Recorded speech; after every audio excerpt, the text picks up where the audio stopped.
Alors, la notion de morale par l'exemple, ou l'idée de développer la morale, les valeurs morales ou l'éthique par l'exemple, bon, elle s'inscrit, elle, dans une réflexion qui est assez longue, Oui.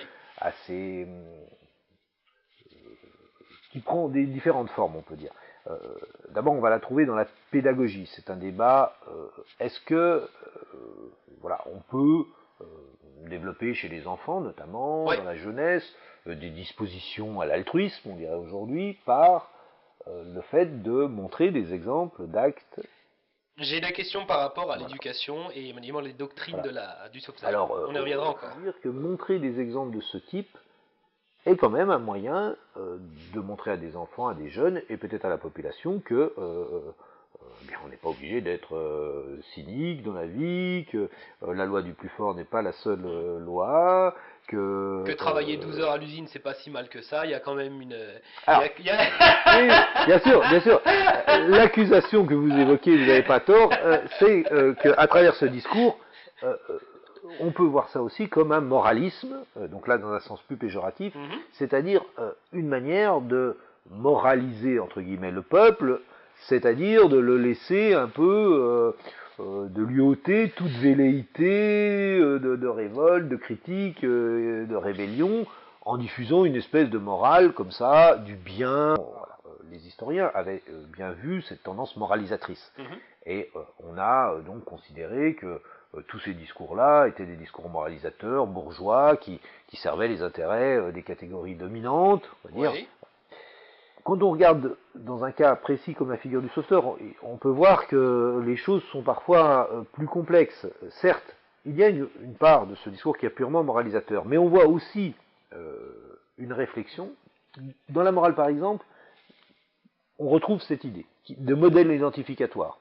Et donc, là, en l'occurrence, des sauveteurs, des gens courageux.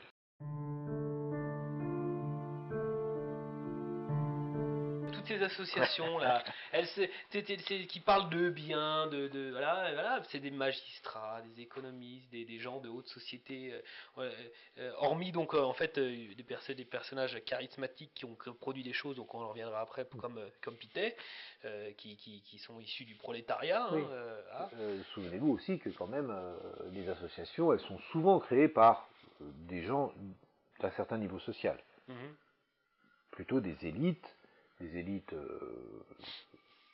du plus haut niveau ou des élites moyennes.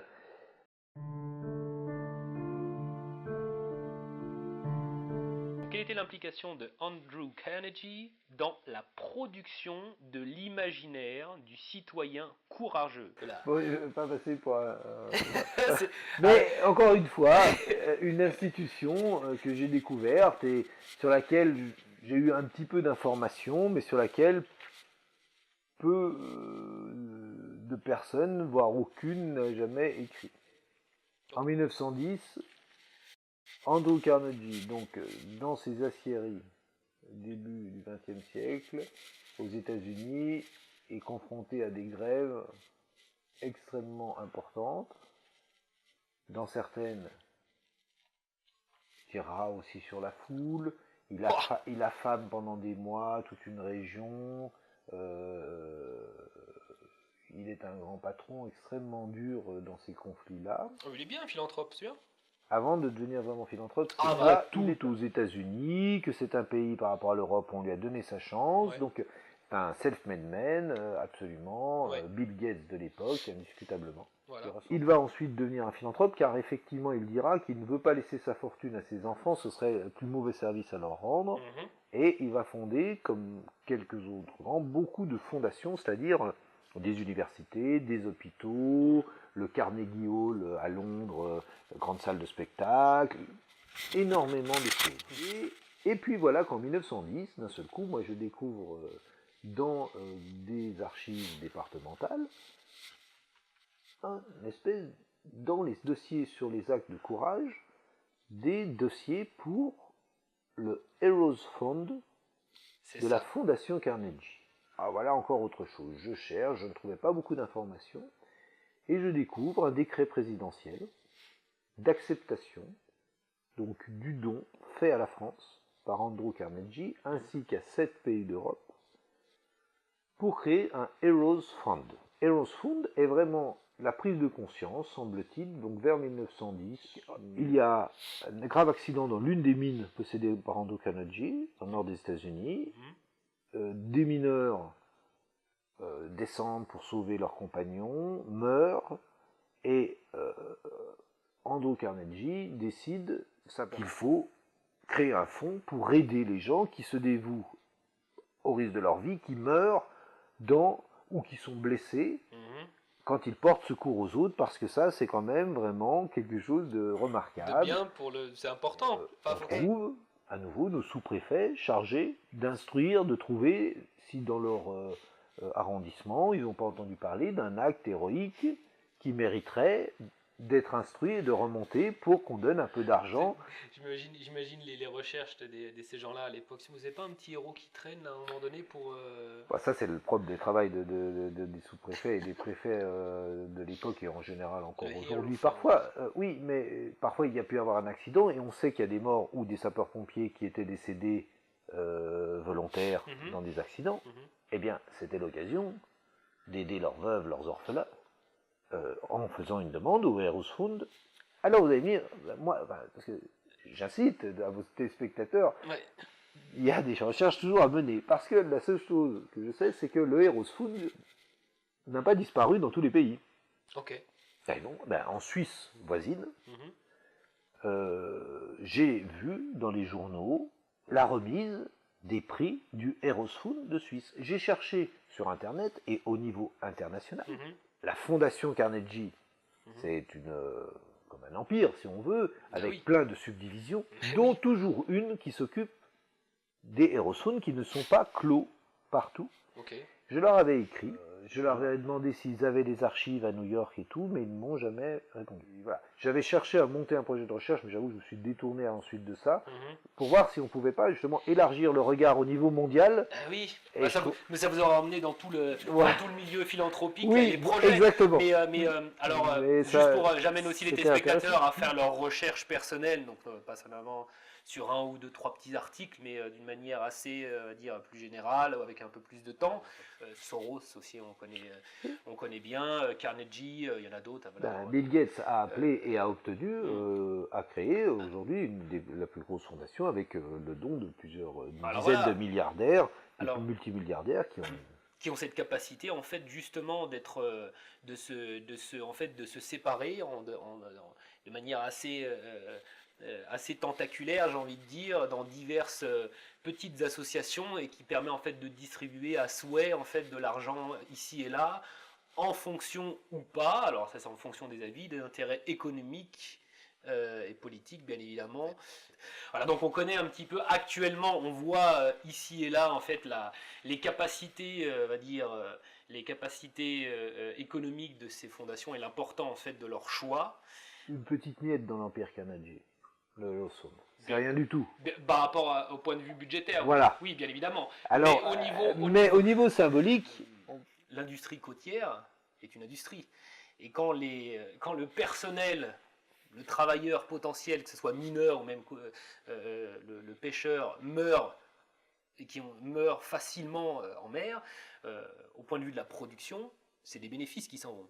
C'est-à-dire qu'au point de vue de l'entretien, on va dire, de la main-d'œuvre maritime, le sauvetage en mer est une nécessité économique. Alors, on y reviendra encore dessus, c'est mon interprétation, je ne suis pas le seul à l'interpréter comme ça. Mais pour en revenir à Andrew Carnegie, ce qui est quand même frappant, ce qui était frappant, c'était que on retrouve exactement la même structure de discours que celle qu'on pouvait voir en France au XIXe siècle.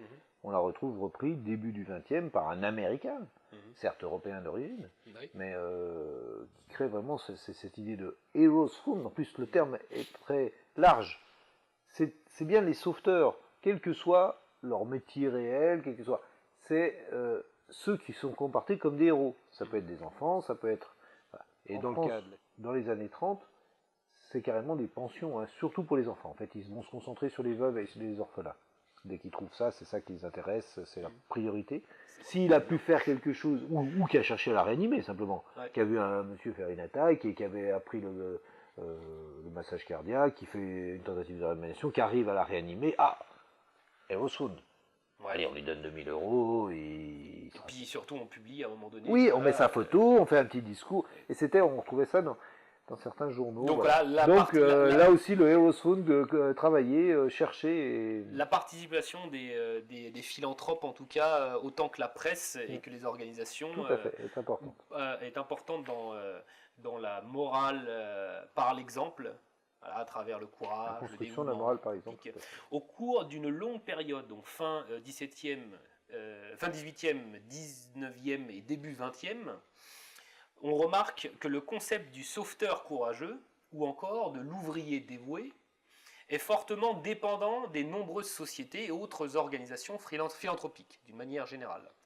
L'utilisation d'organisations ou de sociétés n'ayant pas directement d'appartenance politique n'est-il pas justement un moyen pour la classe capitaliste de cacher son rôle, donc de son rôle politique prépondérant dans la création de la figure du sauveteur? On a l'impression que les politiques veulent dire à un moment donné, voilà, notre société, elle est aussi, on va dire, il y a de l'humain dans notre société, regardez, il y a du sauveteur ici et là, suivez leur exemple, allez-y.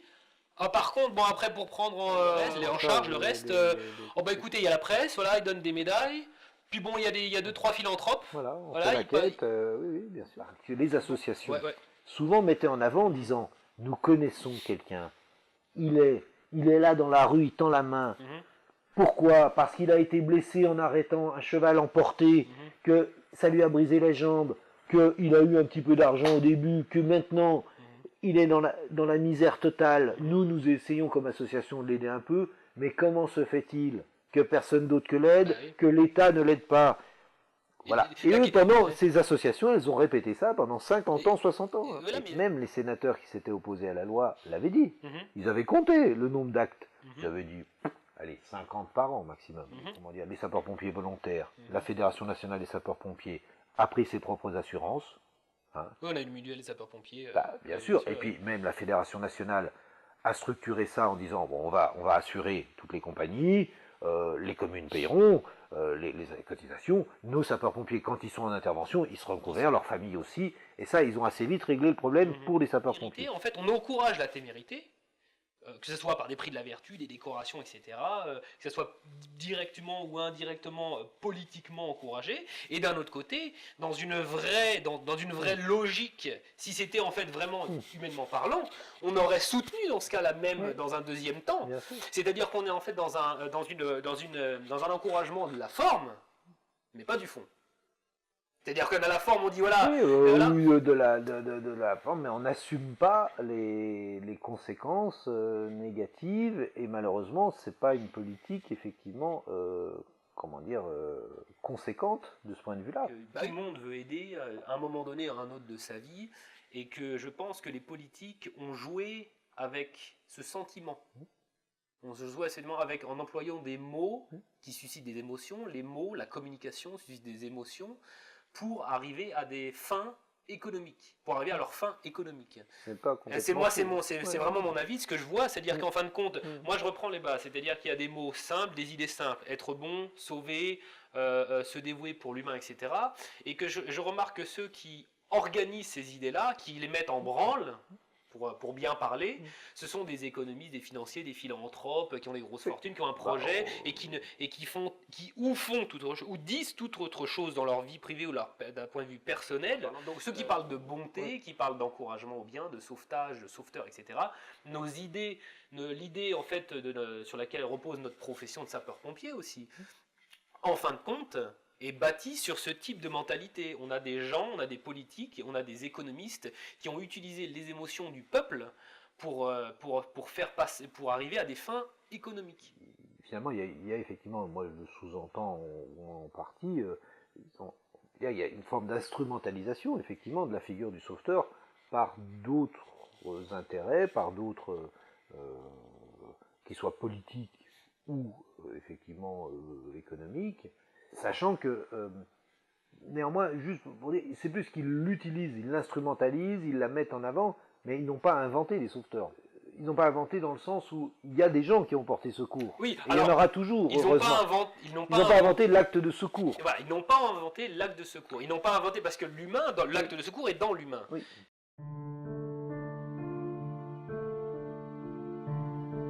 je cite un petit peu, donc le Panthéon des ouvriers, journal contemporain, d'un coût beaucoup plus modique, donc il y a cette volonté d'avoir un accès à la petite bourse au peuple, hein, il y a cette volonté de transmettre un message quand même au peuple, en lui disant, regarde, tu es courageux, hein, tu travailles beaucoup, la vie c'est chiant, tu travailles 12 ans en usine, mais t'es un bon. Je te regarde comme ça, t'es un bon.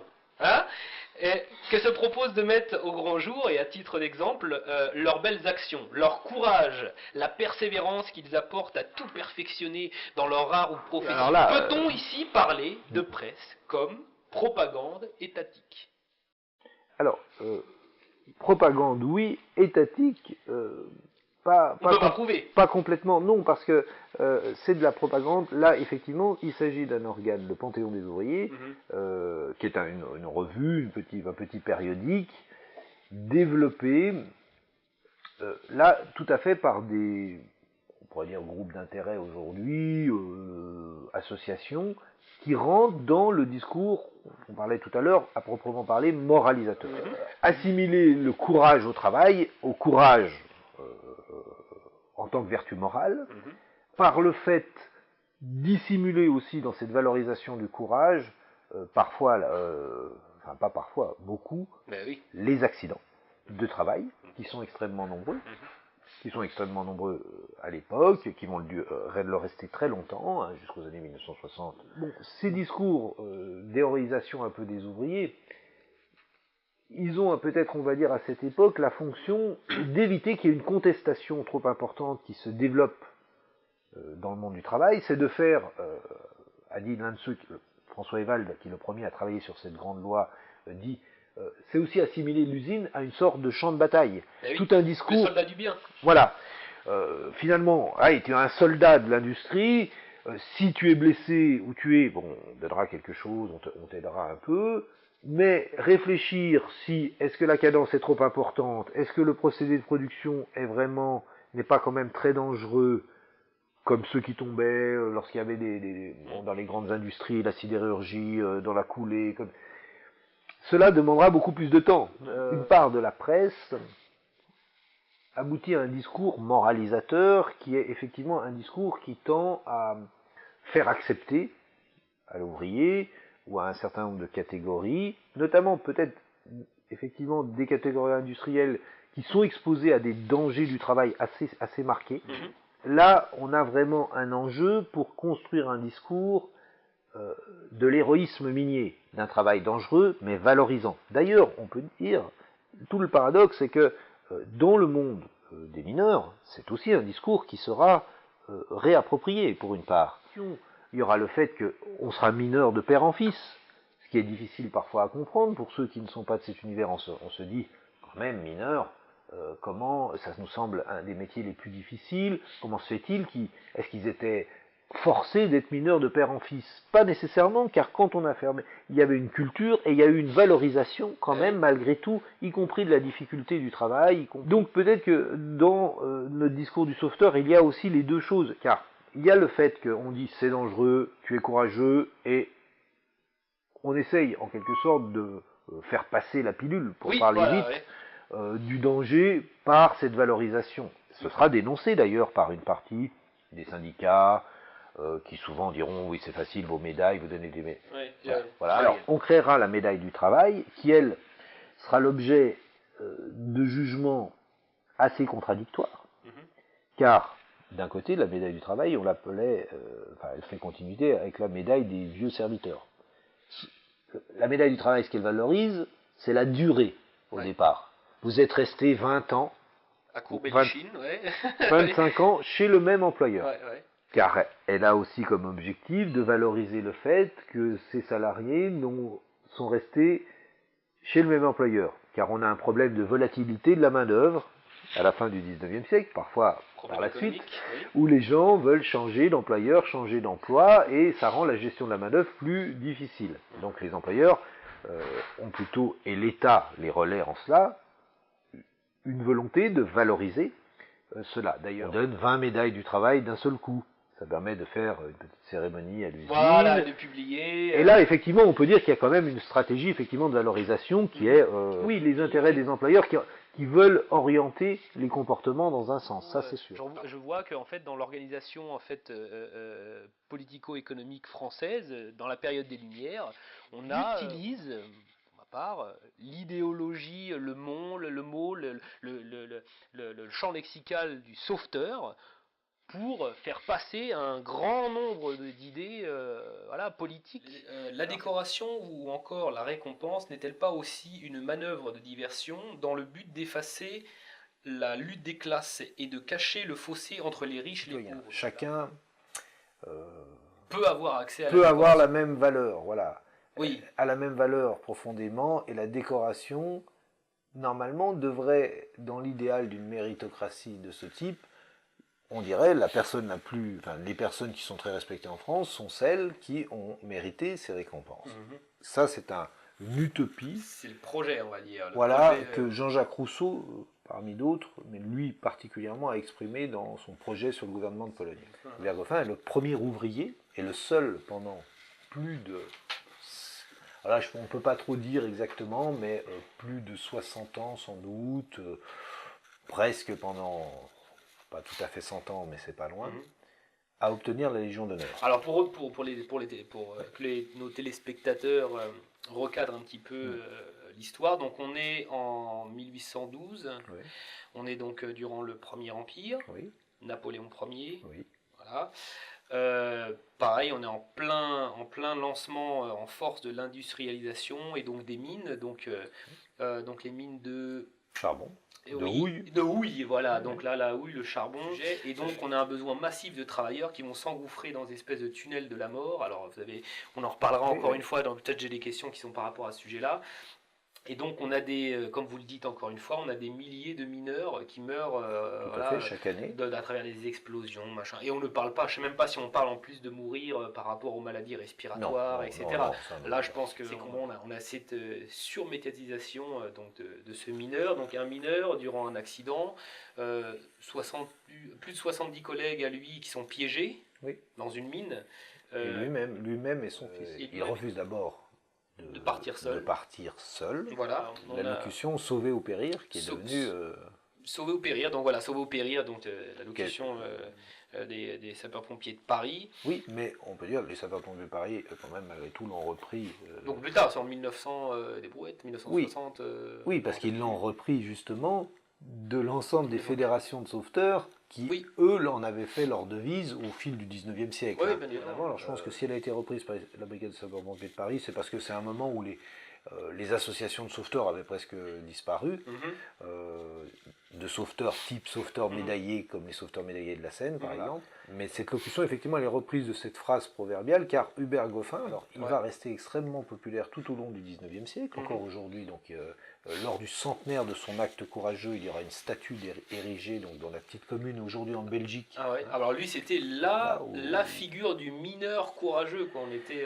Oui, voilà, d'un patron mineur. Enfin, c'est un patron mineur, c'est-à-dire quand même c'est un artisan qualifié. Hein, il y a eu plusieurs accidents graves dans la région, donc c'est dans la Belgique actuelle, mais qui est sous mandat français à cette époque. Donc ce mineur reste au fond de la mine. On pense qu'ils sont tous morts, mais ils sont dans la nuit noire pendant plusieurs jours. Il va empêcher ses compagnons de désespérer, les motiver pour se mettre à creuser dans une direction, en même temps qu'une équipe de secours est en train, elle aussi, en venant par une mine avoisinante, d'un autre propriétaire, de faire une galerie, et ils arriveront à les rejoindre et finalement à les sauver. Très vite, on voit que l'administration se dit qu'elle tient là l'occasion, ou de l'empereur lui-même, car Napoléon Ier, je suis allé voir, moi, il est à l'époque 2 fois par jour informé par son ministre de l'Intérieur de toutes les dépêches, c'est le début des renseignements généraux, qui arrivent de toute la France. Et visiblement, on n'en a pas la preuve manifeste, mais il y a probablement une décision personnelle. D'un seul coup, c'est l'occasion de donner la Légion d'honneur. En même temps, très vite, nous retrouvons non pas l'Académie française, mais des institutions de ce type, on lance un concours de poésie pour célébrer Goffin, des pièces de théâtre sont Ah, c'est la écrites, folie. un tableau est commandé par l'empereur, qui est un très très beau tableau, car elle est très symbolique. Oui. On voit le préfet en train de donner la Légion d'honneur du bout du bras. Ah oui, mais alors avec la main levée du cil, Tout voilà, est très symbolique. tout est. Alors il y a qui montre en fait donc l'empereur. L'empereur est derrière, C'est un comme genre une de statue. statue mais divine en blanc. Enfin là. Le on sait- paysage et puis, industriel, c'est de ville. derrière, voilà, Ouais. mais c'est incroyable. Ah, c'est Tout la magnifique. symbolique, Très, très beau symbolique tableau, incroyable. très, très beau Et puis on a Les vraiment- ouvriers, qui là, baissent la tête bien évidemment Bien sûr. devant la bienfaisance, la noblesse, la noblesse, et les notables, enfin pas les femmes qui Voilà. regardent le Oui, oui, spectacle tout à comme fait. ça, et puis les enfants qui remercient. Alors qui oui, il y a les enfants de Goffin lui-même, plus 2 autres jeunes enfants qui avaient eux-mêmes fait un acte de secours Oui, auparavant Oui, oui, et qui oui. sont là pour s'associer. Ils n'ont pas eu la Légion d'honneur, Ouais. mais ils avaient été récompensés. Ça permet en même temps, c'est vrai, à Napoléon de faire connaître le travail de la mine, qui est encore très peu connu à l'époque, car on commence seulement l'exploitation de la houille.